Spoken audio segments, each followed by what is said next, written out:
करेगी। यात्रा राजस्थान के विभिन्न क्रियाकलापों में तकनीकी गहनता नवाचारों का अध्ययन करेगी।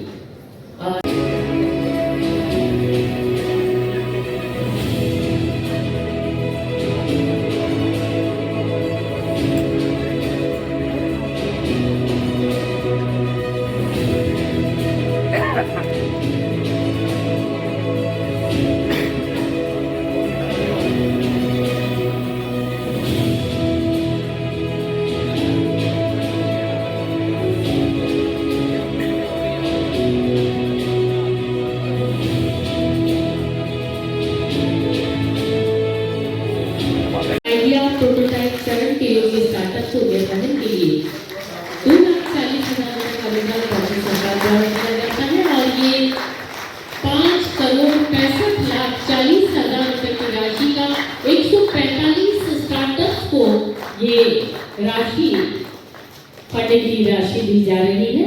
बहुत बहुत आभार, बहुत बहुत धन्यवाद माननीय मंत्री महोदय। और करोड़ रुपए की राशि का निवेश युवाओं और चिकित्सा के क्षेत्र के लिए बीपीओ कौशल विकास प्रशिक्षण केंद्र की स्थापना की जाएगी और इसके लिए ये और इसके साथ ही Nanda of the states in the country. Let me briefly touch upon the transformations which are happening around the world. There is a fundamental shift happening on the computer. For the introduction, ma'am, और मैं आज CII के behalf पे department of IT communication and government of Rajasthan के behalf पे और मेरे personal behalf पे आप सभी को यहाँ पे वेलकम करता हूँ।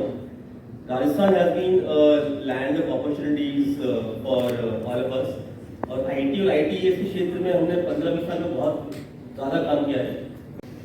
One of the most important convergences that we are seeing in recent times is how the whole broadcasting sector is getting more and more digitalized, and how के प्री समिट में आप शामिल हुए।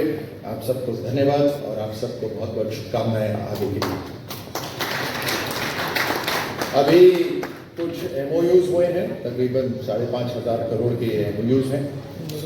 ये एक शुरुआत है।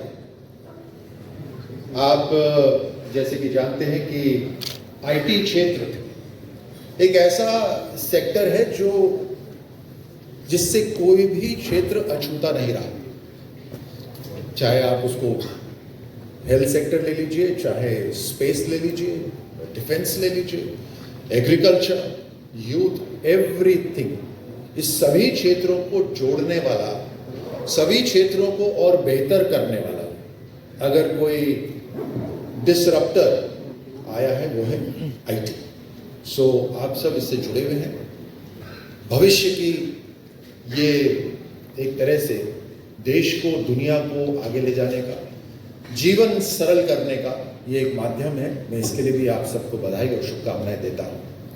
प्रधानमंत्री मोदी जी ने बहुत सही कहा है कि देश के अंदर, हमारे देश की खासियत है कि बाकी देशों से हमारे देश में 2 AI, आर्टिफिशियल इंटेलिजेंस तो है ही, उसके साथ साथ एस्पिरेशनल इंडिया, इन दोनों की ताकत से भारत प्रगति कर सकता है और जो गैप दूसरे देशों की प्रगति के अंदर जो भारत की जो गैप आया है उस गैप को कवर कर सकता है। इंडस्ट्रियल रेवोल्यूशन आया, ग्रीन रेवोल्यूशन आया, ये सब डिस्ट्रप्टर्स थे, लेकिन कोविड के समय जो डिस्ट्रप्शन हुआ उसके बाद में IT क्षेत्र में जो तेज प्रगति आई वो इससे पहले कभी नहीं आई। AI और डेटा ये अपने आप में दुनिया के अंदर जिस तरह से हर सेक्टर को प्रभावित करेंगे और हर सेक्टर के अंदर जो IT की अहमियत हो जाएगी, ये भी इससे पहले कभी नहीं हुआ। आज बहुत सारे युवा मैं देखता हूं जिनके पास आइडियाज हैं, जहां पर सॉल्यूशंस हैं प्रॉब्लम्स की, वहीं पर ही आपकी एक सफल स्टार्टअप हो सकती है। हमारे समाज के अंदर, हमारे राष्ट्र के अंदर अलग अलग वर्ग हैं, और उनके पास सुविधाएं अलग अलग तरह से आ रही हैं, लेकिन उन सभी को अगर सहूलियत हमें प्रोवाइड करनी है तो वो आईटी क्षेत्र कर सकता है।